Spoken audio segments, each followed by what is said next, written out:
Ladies and gentlemen, welcome to a brand new show. Xavier used to be my boyfriend, then my fiance, and then my husband, so he's my ex-boyfriend. We decided that we needed to spice this up.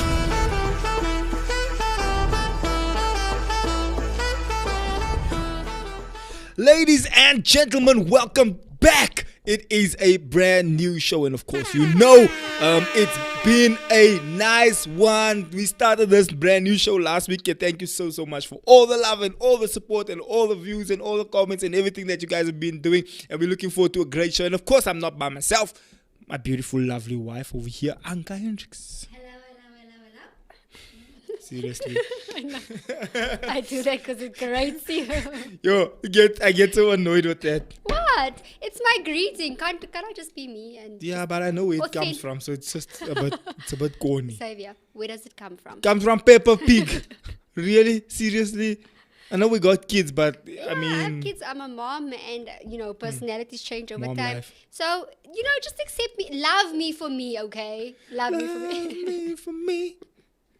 We can get Liesel on the show if you want on the show. Yeah, she'll tell you quickly. Oh, you see. Our producer is just in his Usher field us. And of course, we got Dominique Hansen. Thank you so much. Dominique. Ladies and gentlemen, listen, we're going to have an interesting conversation. Last week, we ended off the show by saying we're going to answer the questions that you guys asked us on the anonymous chat. If you don't know, on our Instagrams, right, we've got anonymous chat. Xavier Hendricks, Xavier_Hendricks, Anka_Hendricks, that's our Instagram handles. You go there, on the stories, there's this anonymous button that you click and you ask a question. And so we've got some anonymous questions. In fact, let me pull up my phone real quick and just go through some of these anonymous questions. I think the one we're going to run through first will probably be, let me just check where they are. It will probably be, should you choose someone because they make you happy or because they can provide financially? Anka, do you want to answer that question? Well, I did say last week, I did say that my father always used to say that if poverty walks in the front door, love walks out the back door. But having said that, a marriage needs all components. I think even if someone can provide, and I think we've counseled enough couples to know that even if this person can provide, and even if this person does have a lot of money, the relationship doesn't work because there's no love in that relationship. So, in short, in a nutshell from me, I'd say rather go for love first, and then the finances will come.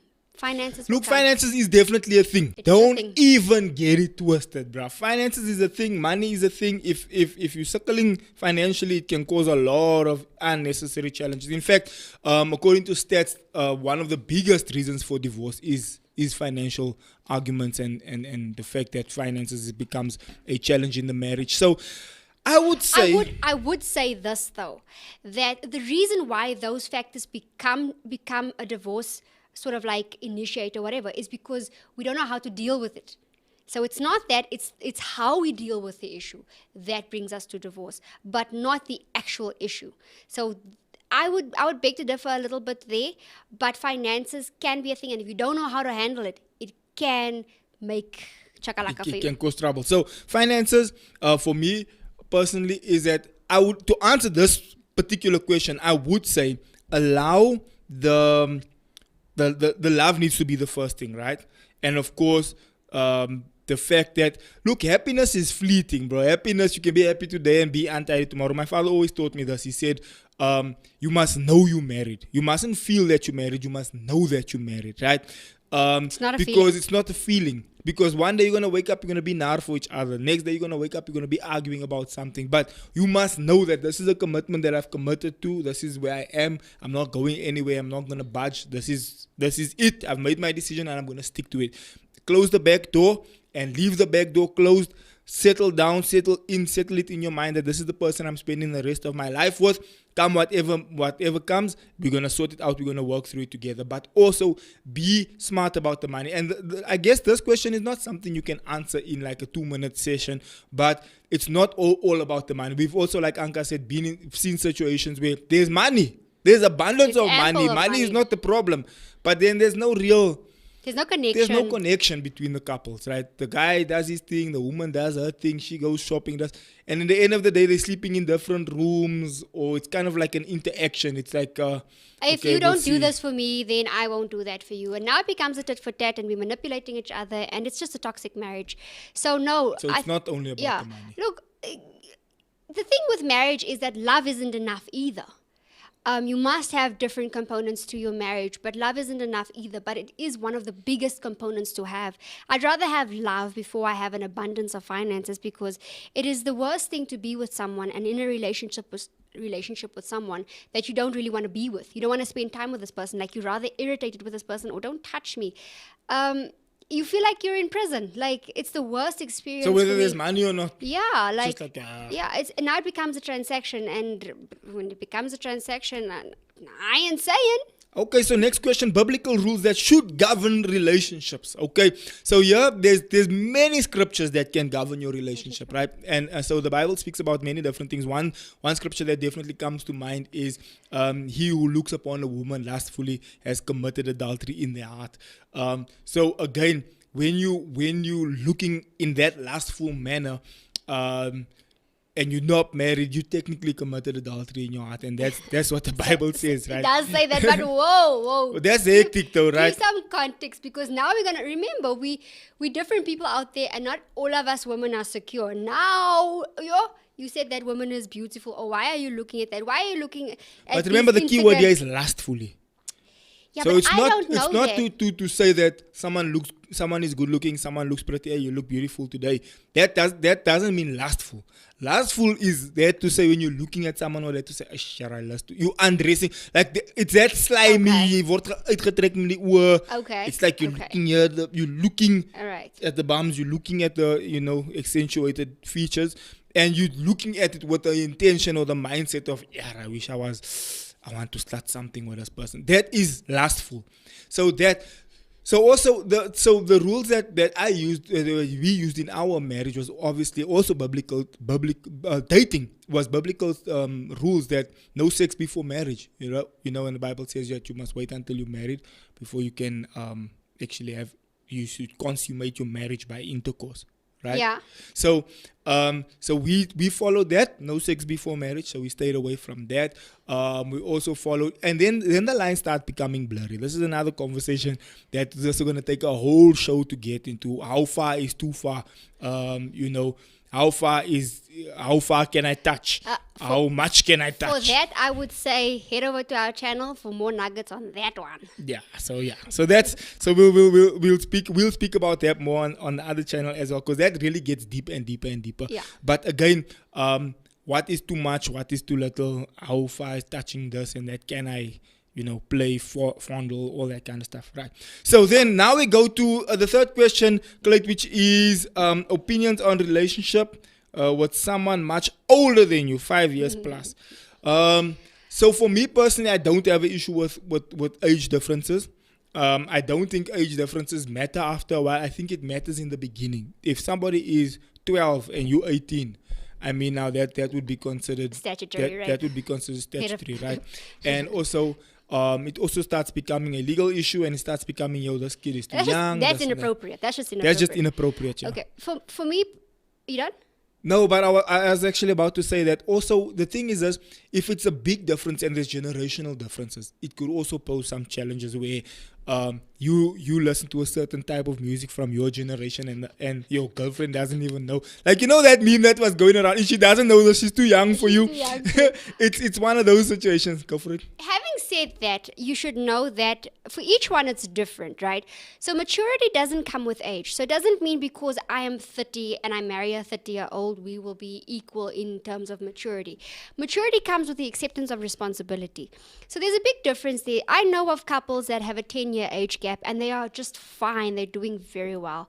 It has to do with the level of maturity and can you connect. There are obviously certain things that you're going to have to consider. If the person is considerably older, what are their habits? Maybe they just like walks in the park and you're about going out. You want to go skirt now you know, that and kind your of thing. opa is moeg. Yeah, and now you want to leave him at home and dodge him and that kind of thing. Your So, opa is moeg. so there's all those things to consider. But personally, I personally, before I met Xavier, I did like people that were older than I was. So I am older than you. Ja, according to Xavier, there's like, hy was in die army gewees en ek was in Ek was in die gewees. army, joh. Like, and you, My kind toe ek jong gewees het. yeah, and guys, there's only a 2-year age gap, but I'm still older.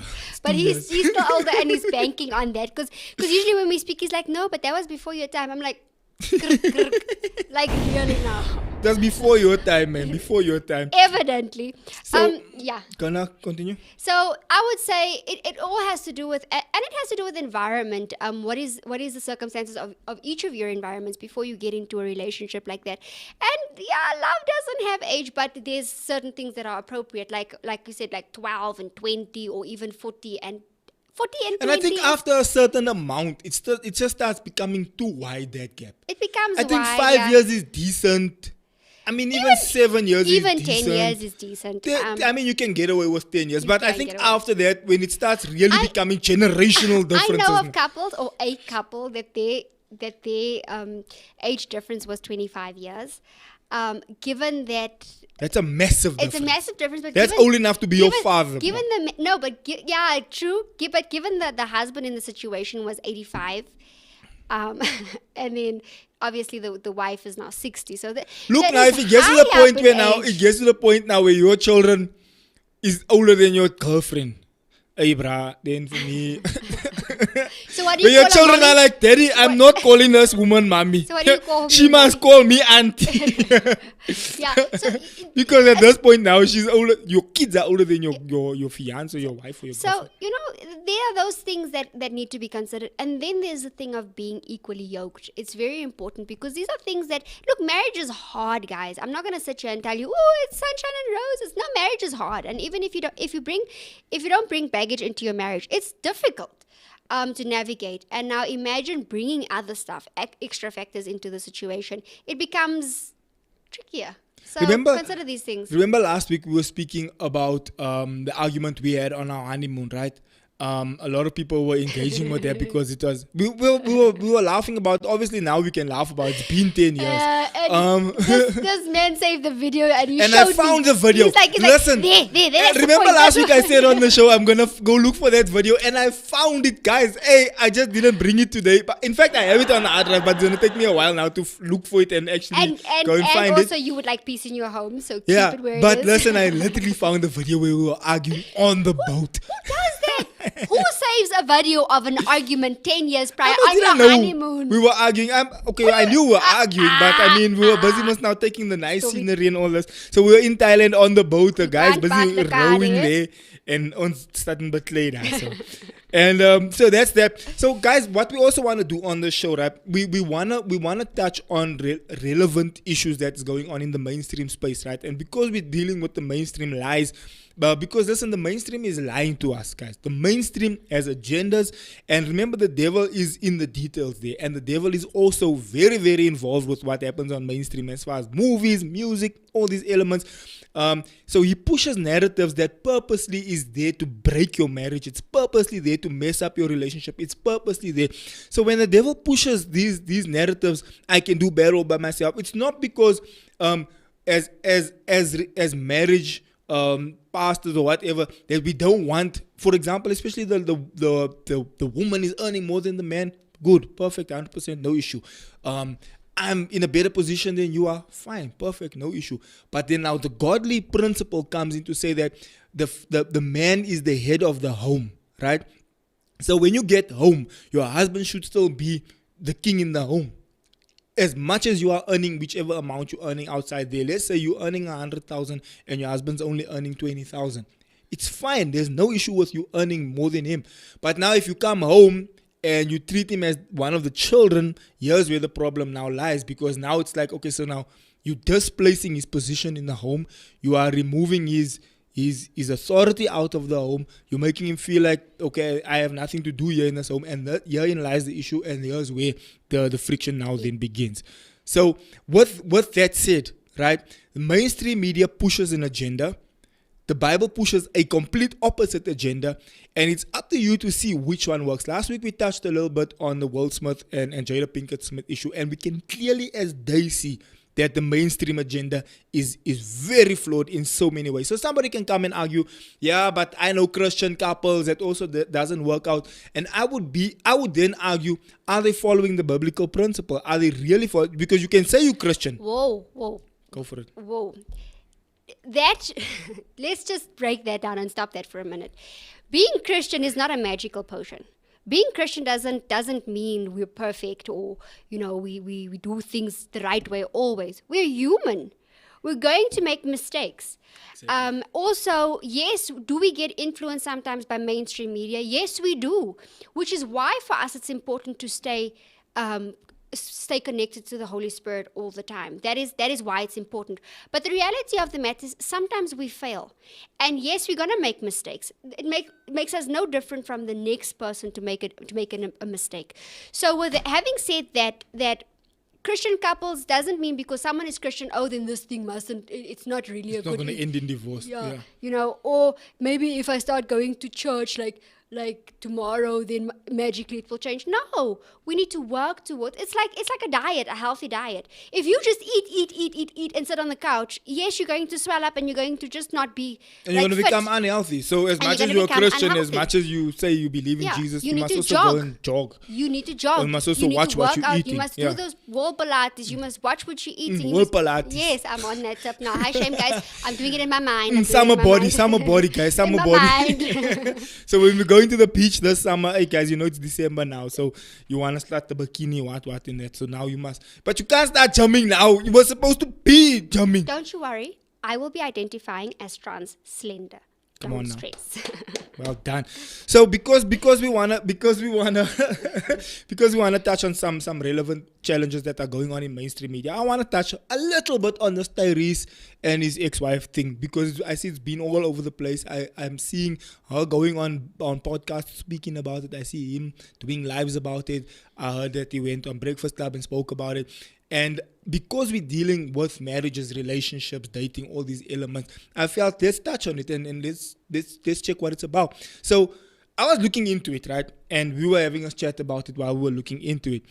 It turns out she is obviously significantly younger than he is, right? It also turns out that he, out of his own mouth and out of her own mouth, they both came from broken homes, right? And the reason they mentioned this is because they have a daughter together. And the whole point was that they said that they don't want that for their daughter because they came from that, they didn't want to perpetuate that same lifestyle for their kids. And he says that he was out probably on Fast and Furious shoot or whatever the case might be, wherever it was that he was working. And he was flying on his way home because he got word that she's busy packing up and she wants to leave. And by the time he got there, it was too late. She put masks around the cameras. And she left with the kid, the 1-year-old baby. This is during COVID time. And she left with the kid out the door. And so then she said that, no, they signed a prenuptial agreement because they didn't want, because she's not interested in the money. She doesn't care about the money. It is what it is. I'm here for the love, this and the other. But then also she says there was people in her ear. And he says it was her mother in her ear, like chasing the money, chasing the clout, and chasing all this kind of thing. So that's basically, in a nutshell, the whole situation. So she left with the kid. Then she tried spiting him with the kid. Then she tried expunging or extorting him out of his money.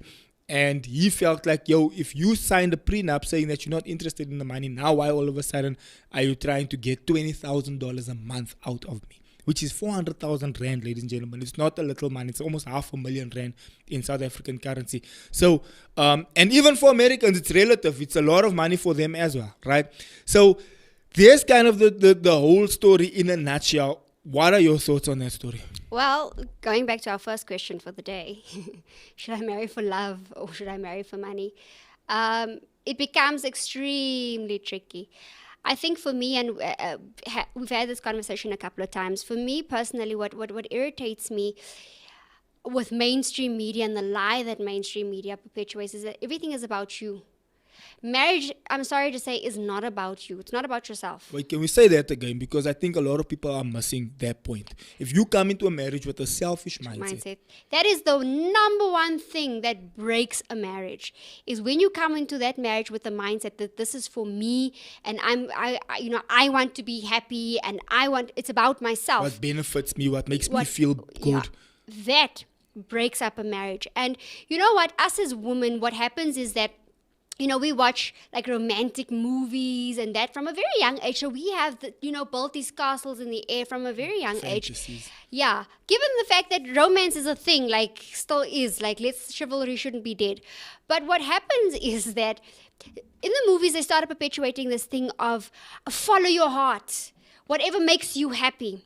And you know that the heart is deceiving above all, which means that it will change in a whim. There will be things. Marriage is not about a feeling. It's not about how I feel right now. Oh, I feel so loved. You'll find that people that have affairs and then end up leaving their wives or whatever and they're like, oh, I fell out of love. I just don't feel the same anymore. This person makes me feel a certain way. Yes, and if the next leaf comes along, you feel different. Or if the wind blows this way, you feel different as well. So no, it's not about you. It's not about how you feel. It's about the other person and how the other person feels.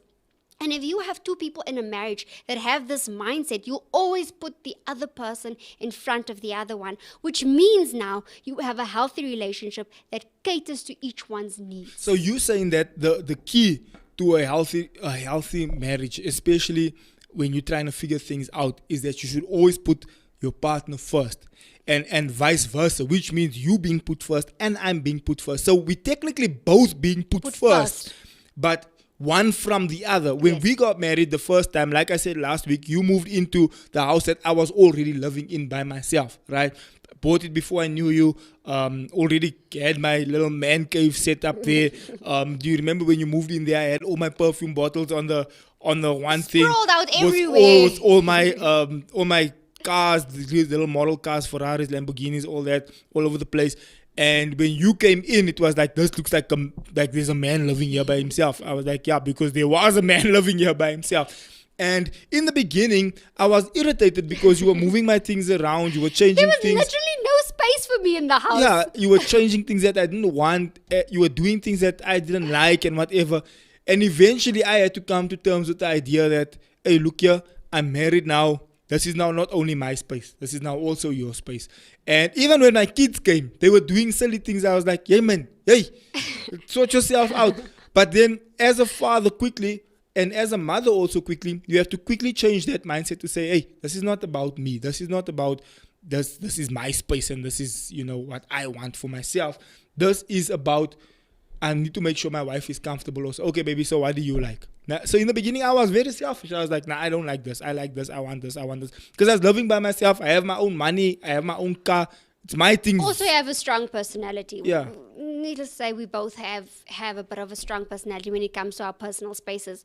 And it became a matter of, remember, I just moved in and, I come from a different culture in terms of like our family, like, we always had to share things. Like in my family, if we're all eating around the table, I can pick in my brother's plate if there's like something and he just wouldn't mind, or he'll take something out of my plate.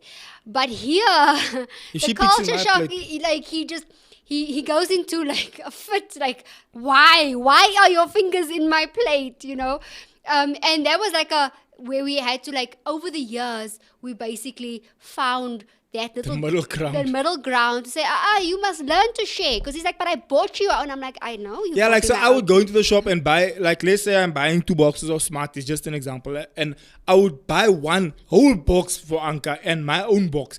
But then Anka believes to finish everything same time. I believe I was going to have little bit now, then little bit later, then little bit later. Then it's going to go off. Yesterday, then you know what she does? She finishes all hers. And then she's like, where's that Smarties? I'm like, what do you mean, where's that Smarties? I did buy you Smarties. She's like, yeah, but mine is finished. I'm like, yeah, so now that's not my problem. That sounds like a you problem.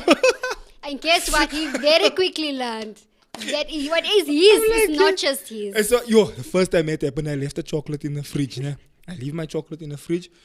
Anka finish a whole slab, bro. I come downstairs, I'm like, hello, where's my chocolate? I'm just saying that's What like do you mean, kryptonite. where's my chocolate? I'm like, what do you mean, what do I mean? I'm asking, where's my chocolate that I left here in the fridge? Yeah, it's finished. What do you mean it's finished? I didn't even have of my own chocolate. So Whoa, Xavier, brother, it was a fight. I'm just saying 10 years down the line, me as a wife, as a loving wife, I'm asking you, ne, did you die? Now, did you die? Now, did you die? You have I didn't die. You But have my thing is lived just- till this day to know that even though you buy whatever is mine, Okay, then I'm also going to eat your chocolate. but you do. You literally do. Like, I'll just come and it's just gone. But that's the culture I grew up in. Like, for me, sharing isn't a thing. In fact, we should be sharing. And that is something that I really instill within my girls. Like, I'm not.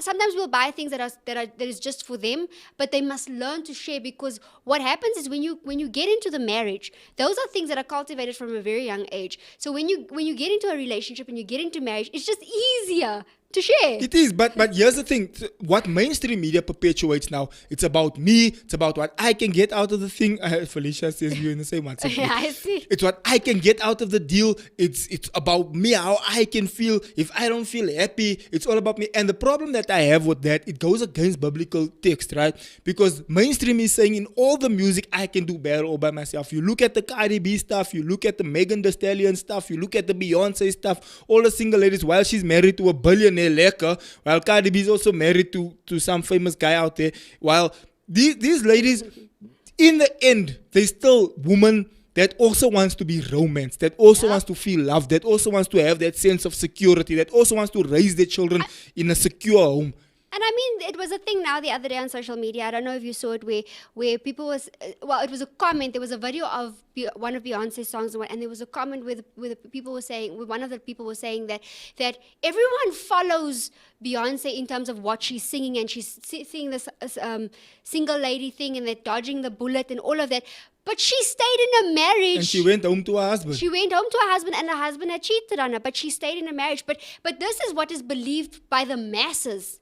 But they're doing something different. But what they're putting out in songs, on social media, whatever, it's okay to just do bad all by yourself. You need to be strong and independent. Even with the Jada thing, I saw that there's a lot of people that don't agree with the way she's doing things.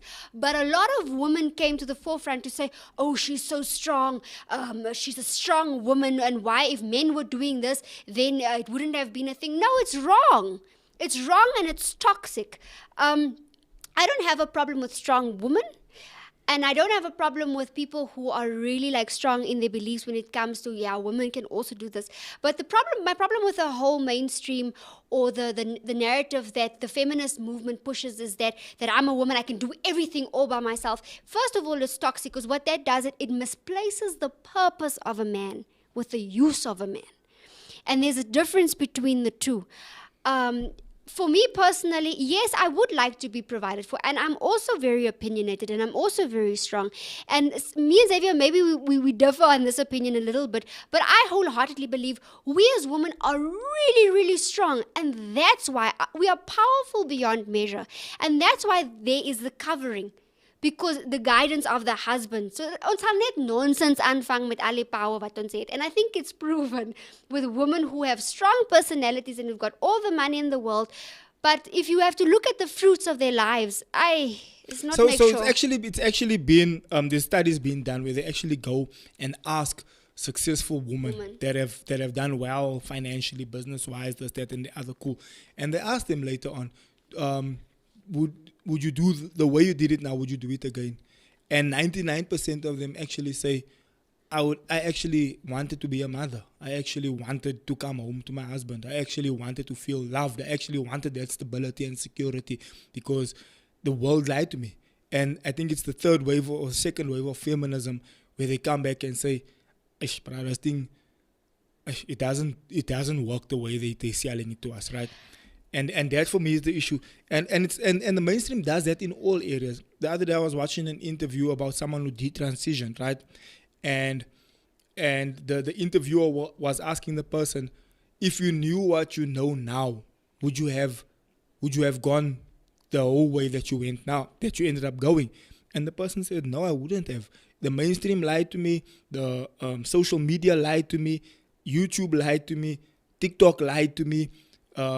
They benefit financially from me when I have to keep going for my hormone therapy. They benefit financially from me when I have to keep going for medication. They're benefiting financially, and so the person actually said, I'm now a chronic patient. I can't now go without it. And that's the aim and that's the point. So when we say there's always an agenda behind what the mainstream perpetuates, we mean that there is always an agenda behind what the mainstream perpetuates. They don't just push things because it's fun.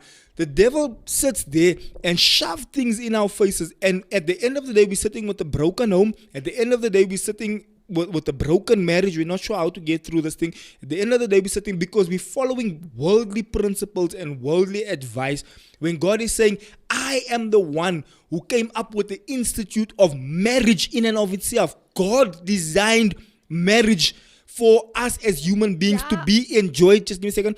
To be enjoyed in the confines of the marriage. But now we come and we want to add open marriage, we this, we that. The mainstream pushes different agendas onto our marriages. Now we're sitting here with a generation of fatherless children, and we're sitting and asking, how did we get here? Xavier, I think, times are different, methods are different. Mustn't we keep up with the times?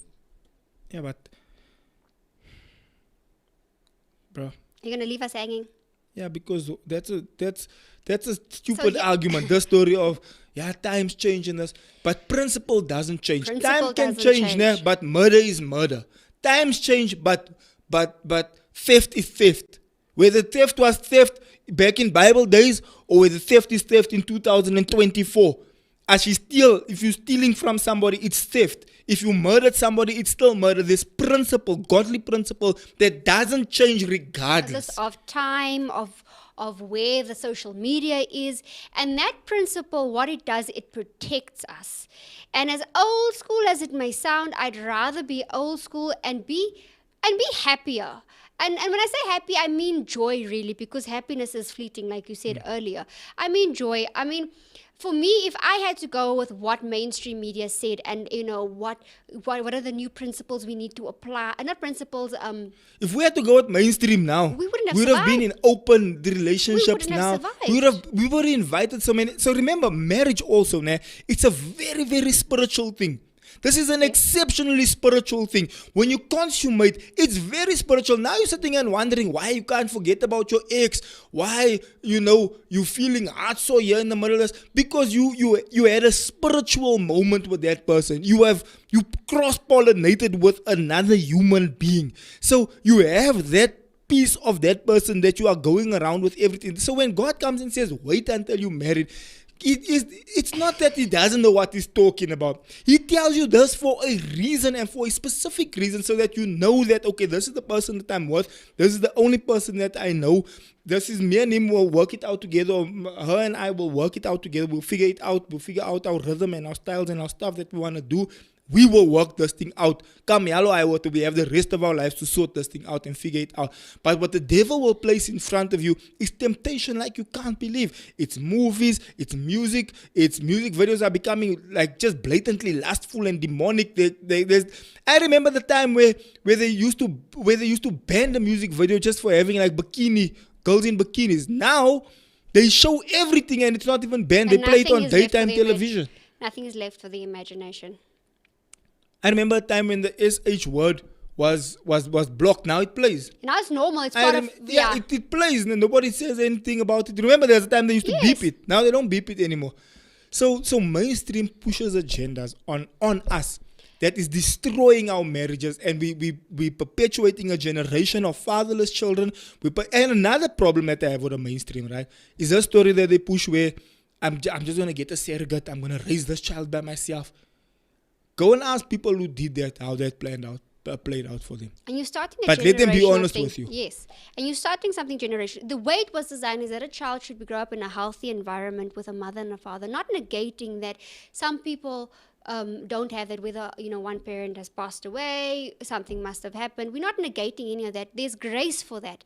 But if you are in your right mind to make decisions like that, why would you make a decision like that? Why would you bring it upon yourself to say, okay, fine, I'm purposely gonna raise my child like this? Because there's an imbalance there now. Not saying that single mothers haven't raised good children, but there are statistics. So I'm saying, if you have it in your means, make correct, informed decisions. It makes life easier. And that child gets to a place. I've counseled many Yo. guys, girls.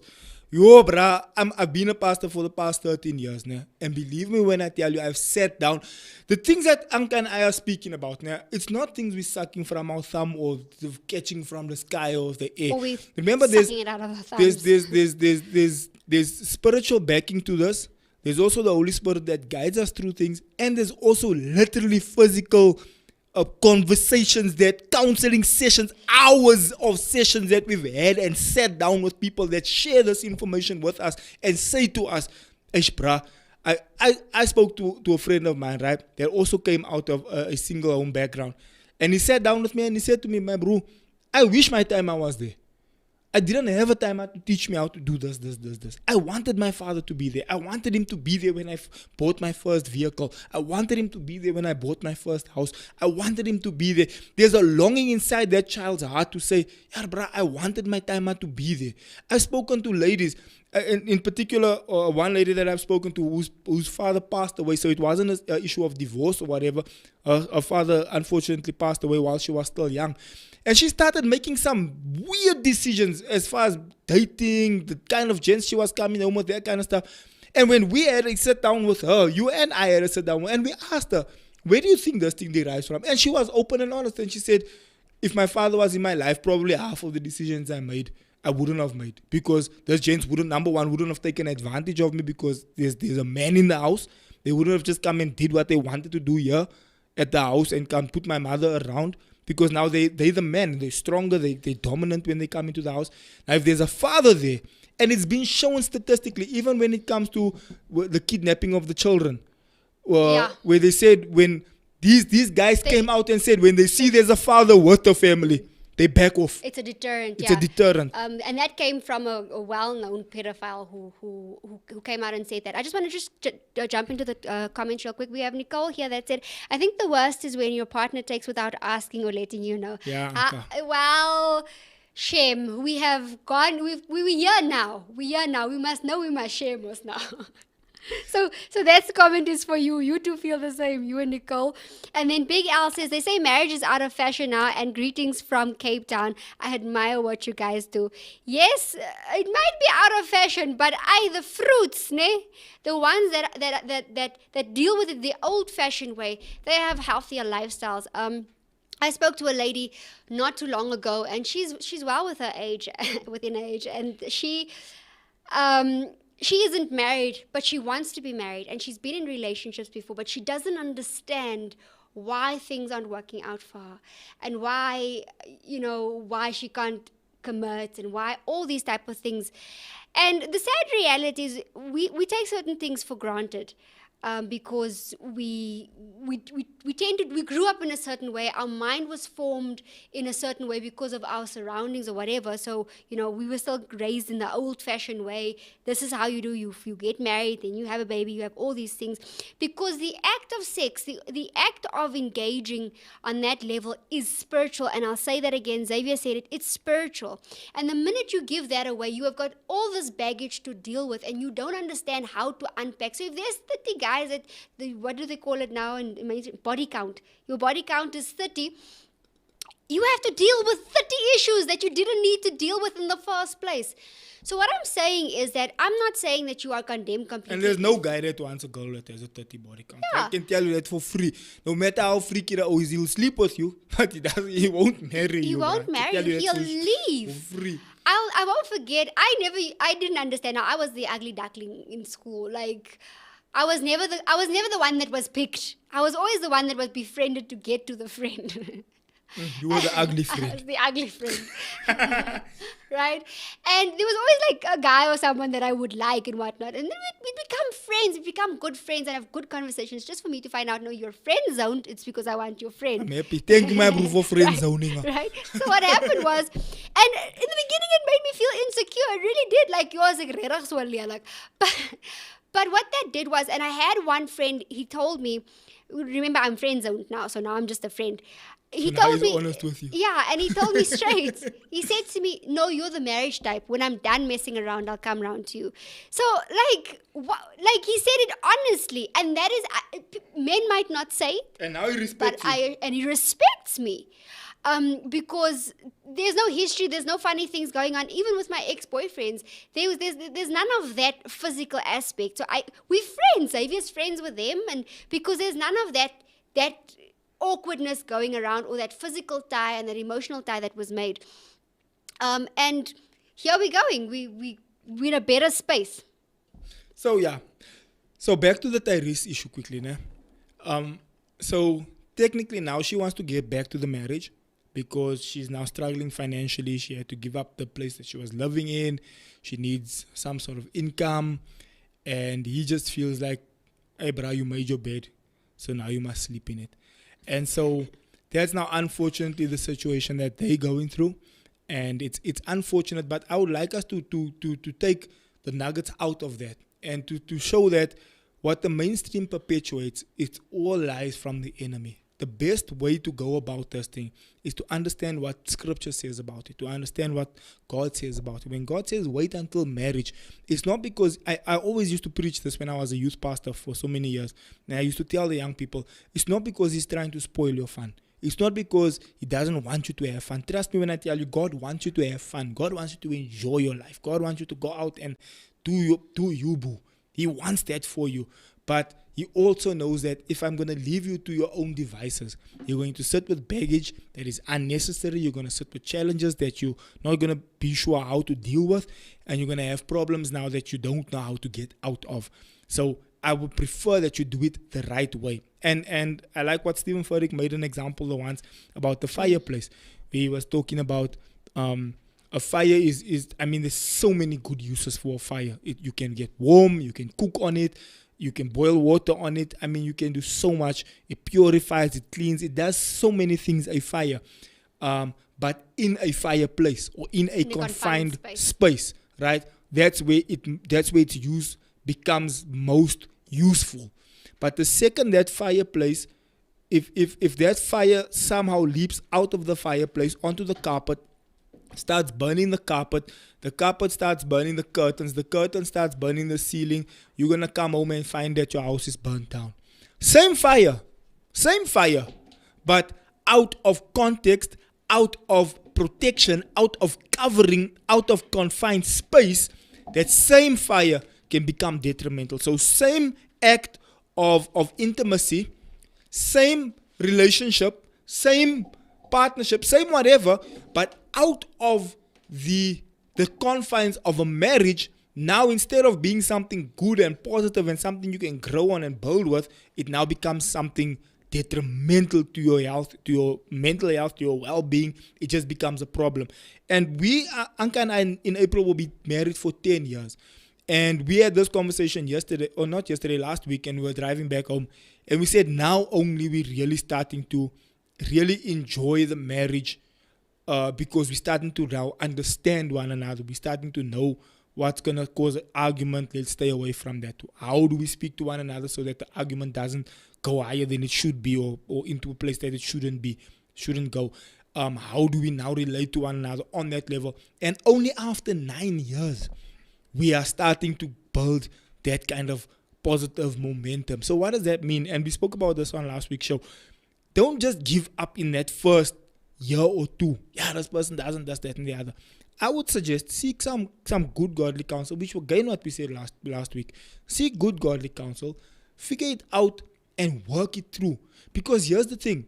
I've seen, and I don't want to say how I know it because then it's gonna bring it down to too close to home. But I've seen circumstances where the gent comes and says, yeah, she does, leaves his wife. starts dating. Hey, bruh, this one does. Leaves that chick, dates another person. Yeah, she does. It's like, my bro, at some point, nobody's perfect. So now, what must happen now? Are you just gonna chop and change it because you have this issue? So now I'm gonna date so and so, and she has that issue, so I'll date so and so. At which point do I just say, you know what? It is what it is. Let's build forward, because now you're just repeating something. Repeats. I think something that we as women, and maybe men, but I'm speaking on behalf as women, because I know that sometimes we go into something and then we leave the back door open. You know, if this doesn't work, then I'll just, head out and just divorce. Make sure I don't get Yeah, pregnant, or make sure. and I know of couples or ladies who were in marriages who are divorced today, who didn't want to get pregnant. They rather got pregnant elsewhere. Because they keep the back door open. But when you go into a marriage, when you commit with somebody, you need to make up in your mind that there is no back door, there is no divorce, there is no out here. Especially if you know it's a healthy relationship, this person is healthy, and I'm going to stick it out. And this is actually one of our questions that we got, where the person asked, what if you are at the verge of giving up? We have counseled quite a few couples who have gone through divorce and have been at the verge of divorce. Believe me, and even with the Tyrese situation, I'll go back to the Tyrese situation just now. It is better to work things out. Divorce is not easy. Statistically, it is proven that it's better to lose a spouse by death, like accidental death or, cancer, whatever, than it is to divorce.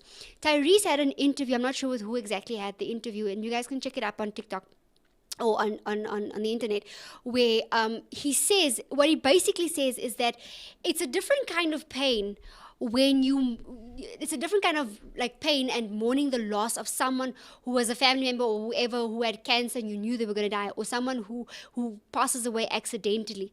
Like, it's a different kind of loss. But mourning someone that hasn't passed away is difficult. If you and a lot of the times we get upset for the little things that the person does, and we're like, no, I'm leaving. But we have an emotional tie with this person. It's literally like tearing each other apart, and there's no clean cut. There's no clean cut to tearing that person away from you. I will say, guys, rather go for counseling. Rather try to work it out. It's easier. Don't stay in a toxic marriage. And what I mean by don't stay in a toxic marriage is stay in a marriage that you're working towards a healthier future. And both of you actually working. Yes. Because also doesn't help. Yay, circle so, and the other person already checked out also. Like, the other person's now sleeping around, dating other people, and you also now sitting at home. Like, and then now what must I now do here now? Because now that's toxic now. It's toxic. That's toxic. But here's the thing though. I had a conversation with a friend of mine, right? About a month ago. And we were sitting in a restaurant just chatting, just catching up. He got divorced, right? About a year or 2 ago, 3 years ago. And I don't want to divulge any further information because just now people start putting things together. And he got divorced, right? And he sat with me. And he said to me, Zakes, and he just looked down and I said, what's wrong, brother? And he said, hey, brah, if I could do it over, I would do it the way you're doing it. Then I said, why? He says, yeah, brah, because I was thinking of divorce and starting over and looking now again for someone new, and thus it's not what they make it out to be. And he became, after his divorce, he became successful financially. Things started falling in place for him. And so he had options. He could sleep around, he could do what he wanted to, and he says he explored those options. But he just came back to the point of, I want to get married. I want to come home. I want to go home to my kids. I want to go home to my family. I'm getting old. I mean, at the end of the day, what am I doing with my life? What am I building? What's the point? What's my legacy? What's my next generation looking like? What's the point of all of this?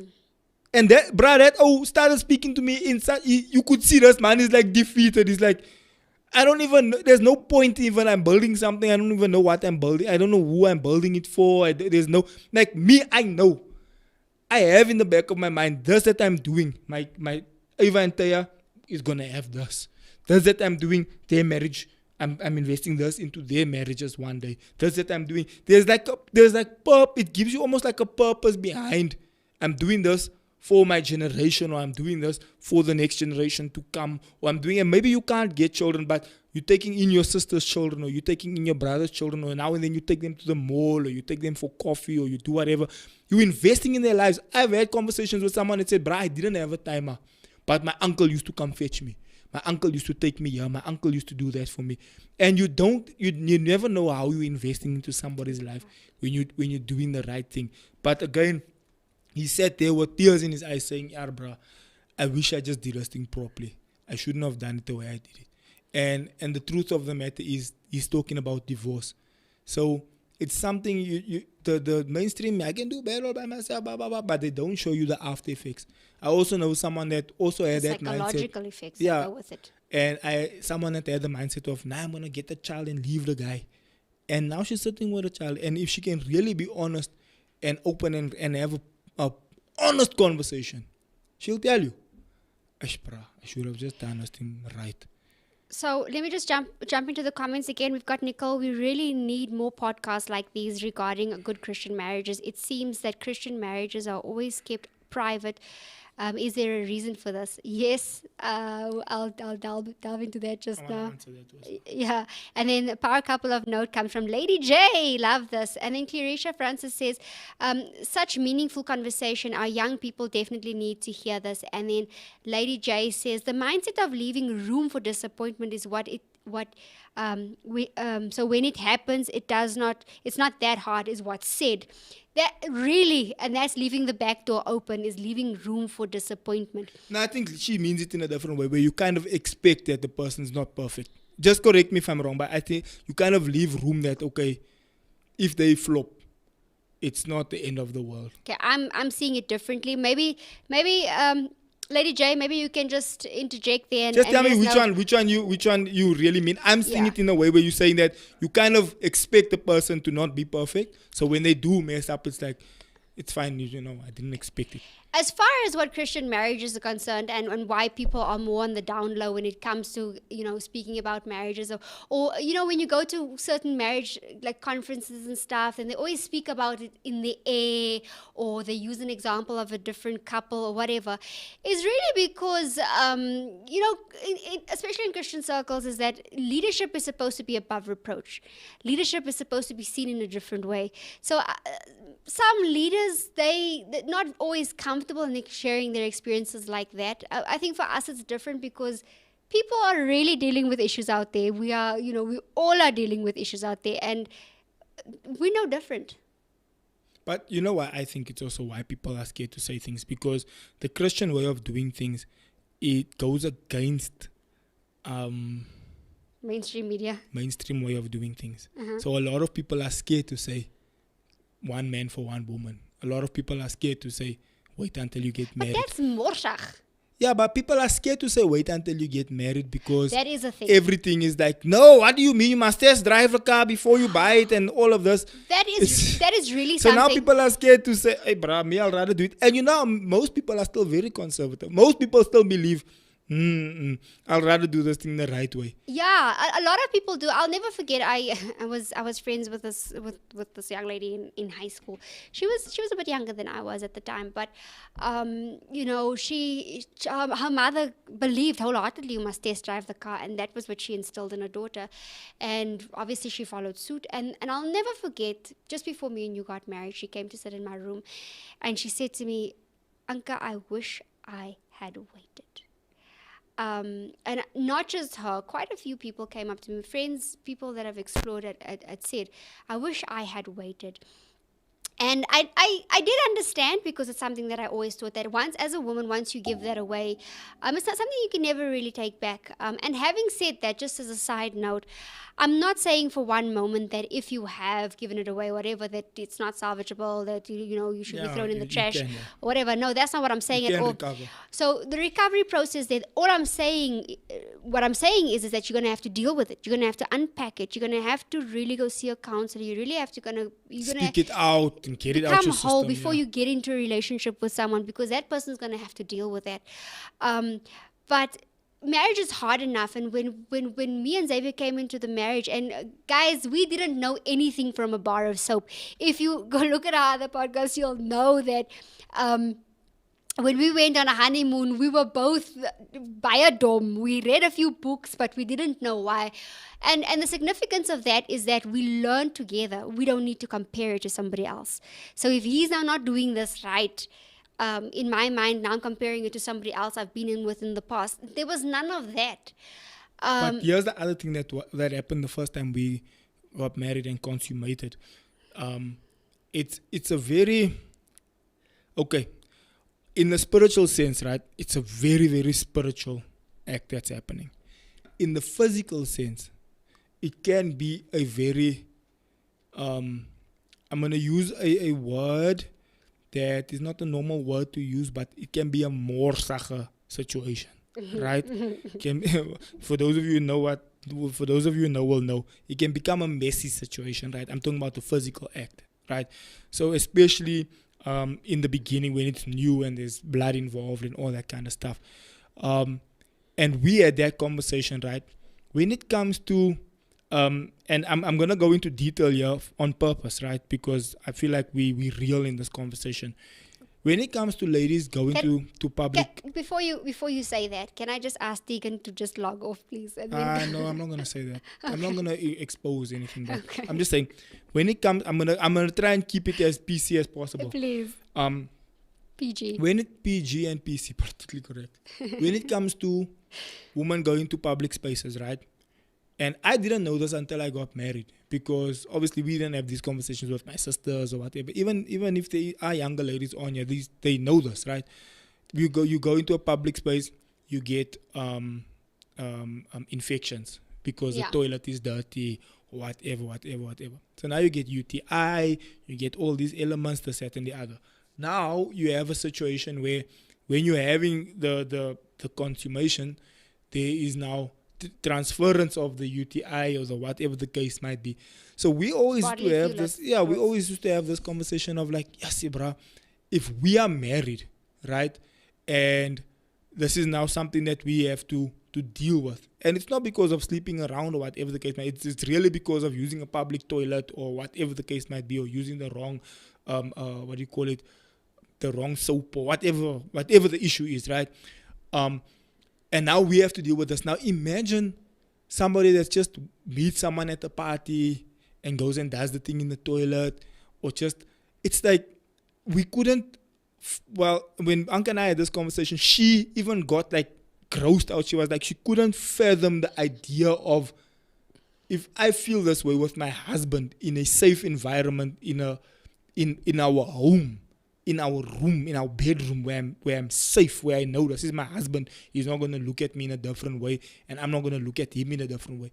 Where does it fit in where someone randomly you're at a party, or randomly you're on holiday, you meet someone, or randomly you don't know what that person is coming with, you don't know what they've got going on in their bodies, you have no idea, and you just out there, outside of the spiritual side, also the physical side of, and the mainstream pushes this in movies like, and remember we're speaking about what the mainstream lies versus how Christ would prefer us to do this. The mainstream pushes this in movies, no strings attached, one night stand, no, we fell in love there in Paris, and this. And it's interesting how that movie just ends there. They don't show you that thing never ended up working out, because how can it? So the mainstream always pushes narratives to mess up the marriage, and this is the challenge that we're sitting with today. And I just want to say that a covenant is extremely powerful. When a man and a woman are in agreement about something, I was thinking things change, and that is the plan. It is to disintegrate the covenant. That covenant. And yes, it's not popular. There's a reason why it's not popular. The reason why it's not popular is because it's good and healthy. Anything that's good and healthy is against the grain. So God compares his church to his bride, right? Yep. And he compares himself to the groom.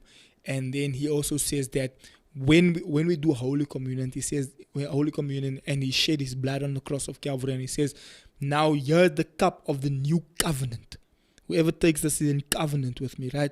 So you basically in covenant with God. And so the act of consummation is the act of covenant, right? And so when you have a covenant, remember that thing I was listening to the other day where the guy said that when two people agree, and in fact the Bible says it, where 2 or 3 agree in my name, there I command my blessing. There's a covenant and there's a blessing upon a marriage.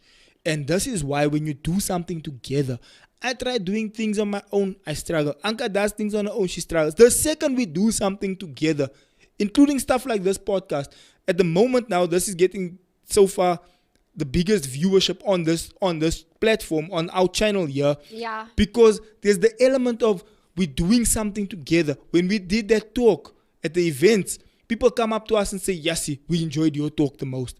Because we decide that we're going to take our differences, put this side, mine, that side, take my strengths, bring your strengths, we bring it together, we do this thing together under the covenant of God.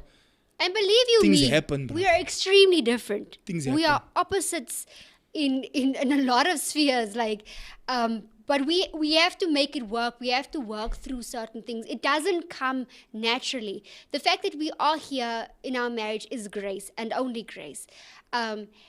And there's decisions we had to make. We went back to counseling. One of the questions that was asked on social media was, can we suggest a few Christian counselors? We have a good Christian counselor right here at Crystal Church, as well as at Rhema Bible Church. It's Pastor Wayne and Janice Chaff.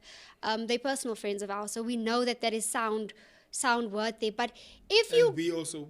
Anka and I, on the occasion, also does Christian counseling. Yeah, on the occasion, we do Christian counseling as well. If it's really dire, I will say, guys, reach out. Try and fix it. Pull out all the stops to fix your marriage. It is easier, it is cheaper, it is easier on the mental health to just fix it. And especially if it's not things that are irreversible. Things that are not irreversible. There are things that, and we'll delve into those topics at another time, when you're dealing with a narcissist, when you're dealing with someone who's abusive, when you're dealing with all those other aspects. There are those dynamics. So we're not saying that all relationships are hunky-dory, and there are dynamics that they can be counseled through. And if it can be, do it. And believe you me, 99.99% it can be fixed. I want to speak about, not today, but in one of our next couple of shows, about the red flags to look out for in dating. Because I feel like a lot of these things, like what you just mentioned now, the abusive, the narcissism, these are things that we saw, you see in dating already. There was a comment you put up, a status you put up about... Yeah, if... the things the red flags that you see before you get, when it starts, those are the things that will end it all. Yeah. So, but we have, can you quickly read those last couple of comments before we close? Then we have Micheline Peterson. Hi, Micheline. This is such a powerful subject and what our young couples really need. That's so true. It's so sad how people look down on women and guys who save themselves for marriage, when in fact it's such a beautiful thing. And yes, beautifully said, Anka. I'm not sure we're in the comments what I said, but just so there quickly before you read Lady J's one. Okay. That's the whole plan of the devil. Yeah. To try and make it look like there's something wrong with you. Same thing happened to me at school. Like, you're a pastor, you keep you this and this and this. And then later on, those same people come back and say, Ishbra, you actually did it the right way. Yeah. So the devil makes you feel insecure about doing it the right way, but then eventually the fruits actually pay off. I'll never forget, because I saved myself, and my relationships didn't last long, needless to say, didn't last long when I was in a relationship, because I wasn't willing to give up something like that. And one of the, let's call him, one of my ex-boyfriends, who is still a friend today, he spoke to his then girlfriend about it, and then it was a matter of he could still respect me, he could still look at me in the eyes, we could still have a conversation. And this is something the devil wants to break down.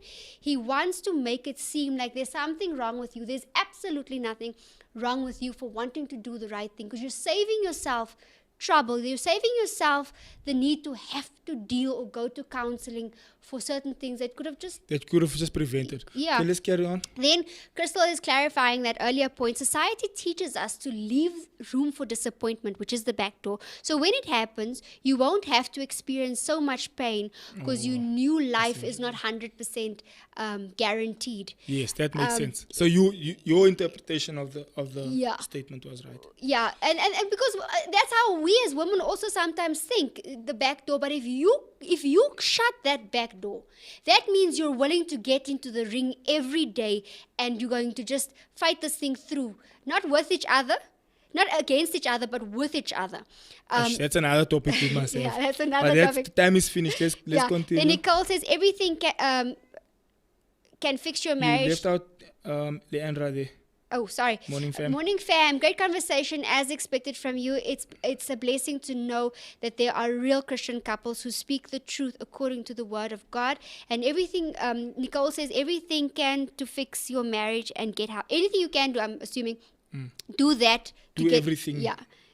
To fix your marriage. And then Leandra says, Timothy 3 and Christian couples are not spared from it. Psyche, maybe you know that verse. 2 Timothy 3. Okay. I did that this morning, actually. Oh, yes. Also, stay away from people trying to tell you what to do with. Oh, that's a big one, and that will be a show on its own. We'll External influence. External influences into your marriage, which is also one of the issues that was on this Tyrese topic, as the external influences. There was people in my ears telling me this, telling me that. Here's the thing for me as a final comment, guys. We need to protect our marriages at all costs, protect our spouses. And it's important for us to put them before us, because the number one thing that breaks down marriages is selfishness and the need to self-gratification. But if I know, and I say this all the time when I make something for Xavier, when in the morning he gets his cup of tea, but there's a certain cup I like, there's a certain cup he likes, or whatever. If there's no cups because, the dishwasher's still full or whatever, I'll always make sure that the nice cup is his cup, because I esteem him higher than I esteem myself, because he's my husband, I love him and I respect him. So it's in these little things, but what that means is it's a symbol of I appreciate my husband, and therefore I'll put my best foot forward all the time. Now, given the fact that we strive for this, I'm not saying I'm perfect, I do this all the time, but if you do that intentionally every day, it could change things in your marriage. Which brings us to Leandra's last point here. People are lovers of themselves without self-control, lovers of pleasure rather than lovers of God, without love and unforgiveness, etc. Which is exactly what you just said now, that it's about you and only you, and if I'm not happy, I'm leaving. That's not how Christ does things. Christ doesn't do things for himself, he does it for others. And likewise will be reciprocated, so you will get, your tank will be filled when you also fill other people's tank. And ladies and gentlemen, that concludes our time. It went quick today. It was a really interesting conversation. Please do share, please do like, please do comment. I think we're on 4,000 subs now. We'll be almost on 4,000 subs. We're literally close to 4,000 subs. Also, we have a spin-off which is on our page as well, Living with My Ex. Yeah. So please, guys, go and subscribe to that channel. Subscribe to that. Like also the content that we'll be loading up there will be slightly different from here. It's going to be extra information, different information, so it won't be a duplicate of what we're doing here. So just type in Living with My Ex. Yeah. On your thingy. Also, we will be putting up the question again, and if you guys ask the questions, we will deal with it on the show. We are aware of the fact that everyone is human and everyone deals with things as we do. And there's a lot of things that we've dealt with that will still come up in upcoming shows. So, from my side, bon voyage. Ladies and gentlemen, thank you so much for watching. Please do, like Anka said, go check out Living with My Ex. It's another YouTube channel that we've started based off this one, a spin-off from this one. So please go and show some love and support on that channel over there. Please do subscribe and just watch the videos over there. Thank you so much. See you on the next one. Love you. Goodbye. Bye. Ladies and gentlemen, welcome to a brand new show. Xavier used to be my boyfriend, then my fiance, and then my husband, so he's my ex-boyfriend. We decided that we needed to spice this up.